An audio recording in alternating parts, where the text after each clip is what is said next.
احنا بنعيش ايام على الصعيد الكروي العالمي هي الاعظم والاهم في التاريخ المصري الحديث على الاطلاق.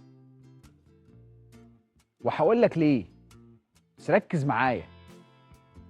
انت النهارده عندك عمر مرموش ومحمد صلاح. هذه هي الثنائيه الاخطر والاشرس في العالم الان على الاطلاق. لا يتوافر لاي منتخب في منتخبات العالم كلها في الوقت اللي انا بكلمك فيه ده. اتنين في الوقت الحالي يمتلكوا هذه الثنائيه التهديفيه الكبرى على الاطلاق. المصريين منفردين في هذا المشهد، صلاح ومرموش. صلاح النهارده بيتألق مع فريقه وبيكسبوا شتوتجارت 3-2. مرموش انا اسف بيتألق مع فرانكفورت وبيصنع ويسجل، يصنع ويسجل، وبذلك تصبح ارقام مرموش جنان خيال. تعالوا نشوف مرموش النهارده بعد الضربه الثابته اللي تسبب فيها وسجلها. صنع عمر مرموش الهدف الاول اللي سجله هوجو، كما نجح في تسجيل الهدف الثالث من ركله حره مباشره. بقى برنس فيها، بقى ماركه مسجله ما شاء الله، ويعتلي صداره هداف البوندسليجا برصيد 11 هدف مناصفه مع هاري كين. شايف الرقم عامل ازاي؟ مناصفه مع هاري كين. ارقام مرموش امام شتوتجارت: صنع مرموش هدفه العاشر في جميع المسابقات هذا الموسم، وهو الرقم الاكبر من نوعه مناصفه مع محمد صلاح مهاجم ليفربول بين جميع لاعبي الدوريات الخمسه الكبرى الاوروبيه هذا الموسم.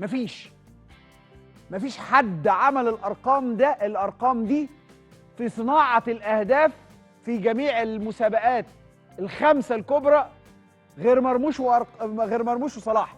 دي ارقام لازم نقف عندها. ليه؟ لانه الاثنين دولت تحديدا، واحد اللي هو صلاح منايم انجلترا من المغرب بقاله 5-6 سنين، وكل شويه يراهنوا على فشله فيخبطهم يديهم على عينيهم ويكمل مشوار ويكمل طريق. يكبر ما يكبر صلاح يفضل في اوج تألقه. يقول لك 31 سنه حاجه سوبر بسم الله ما شاء الله على جميع لعيب محترف يعني. فانت عندك واحد بسم الله ما شاء الله قادر ان هو يحافظ على هذا المستوى ويتعاظم وتتعاظم قدراته مع كل موسم، وهو جناح. خد بالك صلاح على كل البروباجندا اللي هو عاملها دي وقالب بيها كوكب الارض، هو جناح وليس مهاجما. فدي خد بالك من النقطه دي. طيب فانت عندك ده صلاح، عندك بقى الصاعد بسرعه الصاروخ مرموش. بص الصناعه عامله ازاي، بص الاهداف عامله ازاي. تعالى بقى اوريك الخمسه الفطاحل. انت عندك ايه؟ الخمسه الاوائل القائمه اللي فيها اول خمسه من حيث الاكثر مساهمه في كل البطولات هذا الموسم. تعال اوريك موقع صلاح ومرموش منهم فين.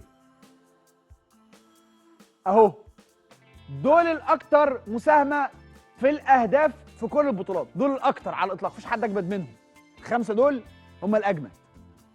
اول واحد هاري كين في كل البطولات، انا ركز معايا، 17 هدف، 9 اسيست، 26 مساهمه، 18 في الدوري منهم. ماشي كده؟ طيب رقم 2 يجي بعد هاري كين مين؟ مرموش اهو، 14 هدف، 10 اسيست، 24 مساهمه، 18 في الدوري فقط. يجي على طول بعد هاري كين. تعالوا نشوف بقيه القائمه. 3 رافينيا، 12 هدف، 10 اسيست، 22 مساهمه، 15 في الدوري. ليفا 19 هدف، 2 اسيست، 21 مساهمه، 16 في الدوري. ومحمد صلاح في المرتبه الخامسه مع الخمسه الاكثر مساهمه في الاهداف ب10 و10 اسيست في دوري هو الاصعب على الاطلاق. 10 و10 اسيست ب20 مساهمه ب14 في الدوري. فانت لك ان تتخيل انه في الخمسه الاوائل 2 مصريين. ده شرف عظيم جدا، والاثنين المصريين صناعه مصريه خالصه، يعني ما فيهمش حتى ريحه الخواجه في حاجه.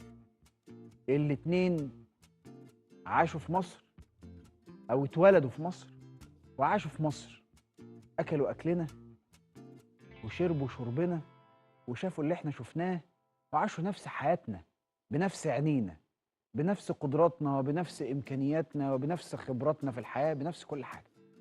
يعني ما فيهمش واحد مثلا الاب مثلا كان عايش بره، او وده لا يعيبه على الاطلاق، بس انا بقول لك انه هنا انت لازم تقف، لانه المعاناه اصعب، المشوار كان اصعب. وعايز اقول انه بكل امانه وبكل صدق كلاهما يستحق ان يكون فخرا كبيرا. انا سعيد بكلمه كلاهما دي. انا سعيد ان احنا بنلحق محمد صلاح وفي ظهره حد تاني، لان انا كان عندي دايما وما زلت بصراحه عندي حته القلق من انه من بعد محمد صلاح يحصل جاب كبير. مرموش عنده تحدي رهيب، الاستمراريه.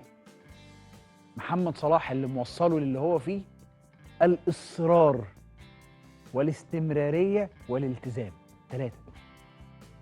الثلاثه دول عند محمد صلاح، فمخلينه في الحته دي عنده اصرار وعنده قدره على الالتزام وعنده قدره اكبر على الاستمرار. فانت التزام واستمرار واصرار موصلين لك اللي انت فيه، مش حاجه تانية. اكم لعيبه طلعت طلعه حلوه واضرب بالانس وكل سنه وانت طيب. صلاح لا، ومرموش ان شاء الله باذن الله لا، هيكمل في مشوار ممتع. منتخب مصر بقى، لو انت جيت بصيت بقى من زاويه التوقف الدولي، فمنتخب مصر اي نعم صلاح مش هيكون موجود معانا، بس وانت بتتكلم في القوام الاساسي، لو انت كان محمد صلاح او انت محتاج محمد صلاح، اصلا انا شايف ان انا لا مش محتاج لا صلاح ولا مرموش بصراحه. ولو من الكابتن حسام حسن زي ما ريح صلاح، كنت برضه احب ان هو يريح مرموش، ريحه اديله فرصته ان هو يكمل في الدوري بتاعه، تألق متوهج مكسر الدنيا، محدش هيلوم عليك في حاجه يا كابتن حسام على الاطلاق خالص.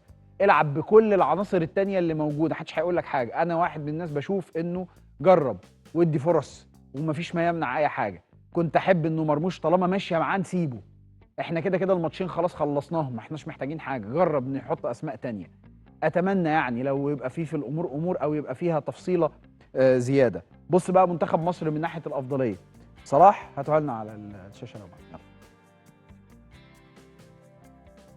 بص يا جماله، علم بلدك وجنبه الاثنين صلاح مسجل 10 اهداف وصنع 10 في كل البطولات لحد دلوقتي، وانت بتتكلم في ليفل الاعلى، الدوري الانجليزي الاخطر، الدوري الانجليزي الاصعب، ده بابا الشغلانه في اوروبا، عشان بس نبقى فيه الخمسه الكبار، بس ده بابا الشغلانه.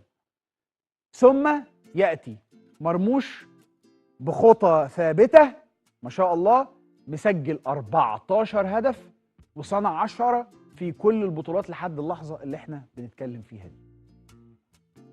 عارف يعني الاثنين مع بعض لما تيجي تجمعهم، الاثنين دول عاملين كام مساهمه في اوروبا؟ 44 هدف، مساهماتهم واصله ل 44 هدف.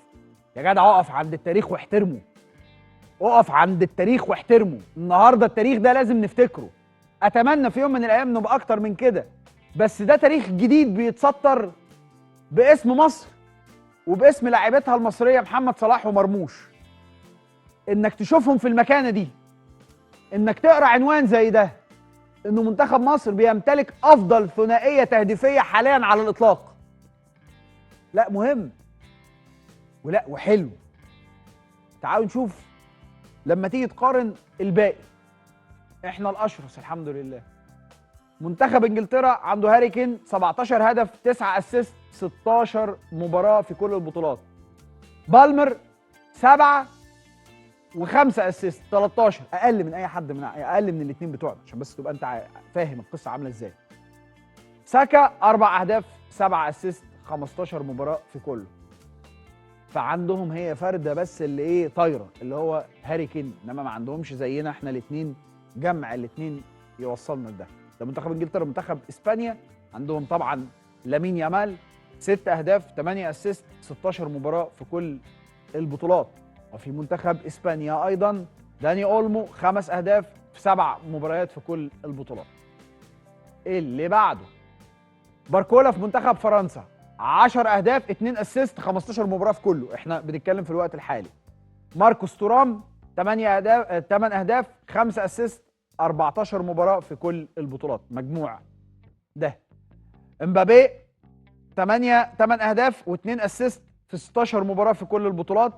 ديمبلي 5 اهداف 7 اسيست 13 مباراه في كل البطولات. شايفين الاسماء عامله ازاي؟ ولا اسماء تخض يعني، اسماء ترعب يعني، بس ولاد بلدك منيمينهم من المغرب. رافينيا في منتخب البرازيل 12 هدف 10 اسيست 16 مباراه. فينيسيوس 12 هدف 7 اسيست في 17 مباراه في البطولات. فكان لازم الحقيقه ان احنا واحنا بنتكلم النهارده نلقي الضوء على ده، لانه حاجه مشرفه جدا جدا. ربنا رب يكرمهم ويوفقهم، محمد صلاح ومرموش وكل نجومنا ان شاء الله باذن الله المحترفين، ويبقوا دايما نماذج